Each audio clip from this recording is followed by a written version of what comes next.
Assalamualaikum warahmatullahi wabarakatuh. Halo teman-teman, perkenalkan nama saya S. Yurdami dengan NIM 2042102292 dari kelas 6J. Baiklah, dalam video kali ini saya memenuhi tugas metodologi penelitian dengan dosen pengampu Pujan Azim MPD. Beberapa hal yang akan kita bahas dalam video kali ini, yang pertama itu adalah pengertian penelitian tindakan kelas, yang kedua ada latar belakang penelitian tindakan kelas, yang ketiga ada tujuan dan manfaat penelitian tindakan kelas, yang keempat ada perbedaan penelitian tindakan kelas dengan penelitian lainnya, yang kelima ada prinsip-prinsip penelitian tindakan kelas, yang keenam prosedur penyusunan penelitian tindakan kelas. Baiklah, dalam video kali ini kita akan membahas tentang konsep penelitian tindakan kelas atau disebut dengan classroom action research. Baiklah, kita akan masuk dengan materi yang pertama, yaitu pengertian penelitian tindakan kelas. Apa sih itu penelitian tindakan kelas? Penelitian tindakan kelas itu adalah sebuah penelitian yang dilakukan oleh pendidik di kelas untuk memperbaiki pembelajaran dengan cara melakukan refleksi diri pada proses pembelajaran atau proses pengkajian masalah pembelajaran di dalam kelas melalui refleksi diri dalam upaya memecahkan masalah dengan cara melakukan berbagai tindakan yang terencana dalam situasi nyata serta menganalisis setiap pengaruh dari perlakuan tersebut. Kemudian, kenapa sih penelitian tindakan kelas itu diperlukan? Alasannya itu karena melakukan penelitian tindakan kelas adalah upaya kita untuk memperbaiki proses pembelajaran yang dilakukan di kelas. Baiklah, kita akan masuk dengan materi yang selanjutnya, yaitu latar belakang penelitian tindakan kelas. Masalah penelitian tindakan kelas tentu saja adalah masalah yang kita alami sehari-hari saat melakukan proses pembelajaran.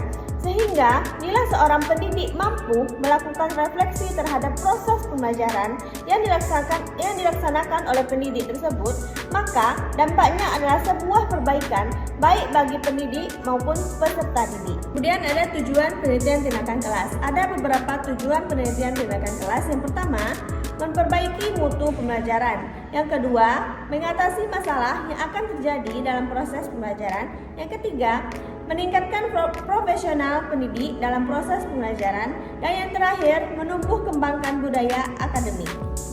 Kita akan masuk ke dalam perbedaan penelitian tindakan kelas dengan penelitian lainnya. Yang pertama itu penelitian tindakan kelas. Ada beberapa ciri-cirinya.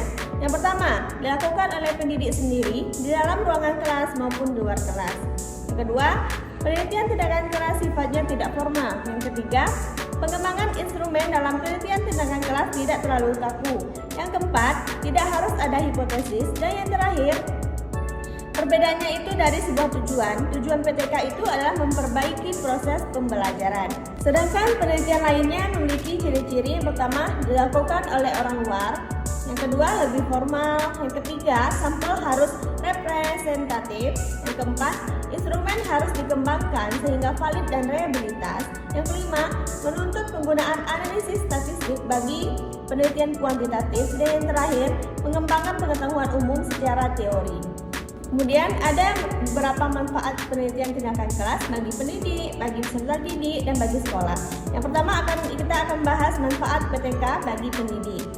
Manfaat PTK bisa dirasakan oleh pendidik karena ini dari pendidik oleh pendidik, maka manfaatnya langsung bisa dirasakan oleh pendidik itu sendiri. Pendidik memiliki kemampuan untuk memperbaiki proses pembelajaran. Kemudian manfaat penelitian tindakan kelas bagi peserta didik. Manfaat yang didapatkan oleh peserta didik adalah diharapkan dapat menyelesaikan kesulitan-kesulitan yang mereka hadapi dalam proses pembelajaran. Kemudian kita akan bahas tentang manfaat penelitian tindakan kelas bagi sekolah SD ataupun MI.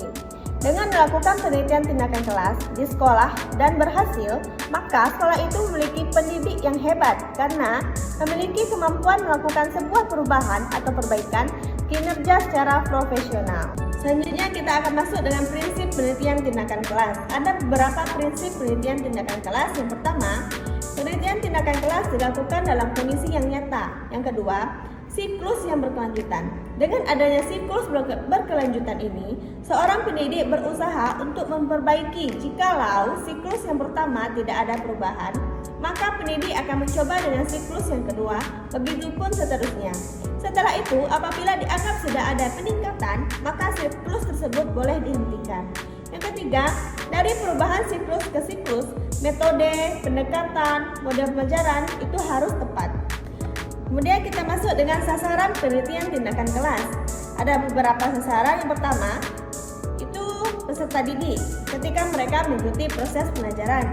Yang kedua, ada pendidik yang sedang mengajar. Yang ketiga, ada materi pelajaran yang diberikan kepada peserta didik.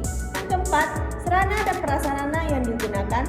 Dan yang terakhir, hasil pembelajaran yang ditinjau dari kognitif anak, afektif anak, dan psikomotorik anak.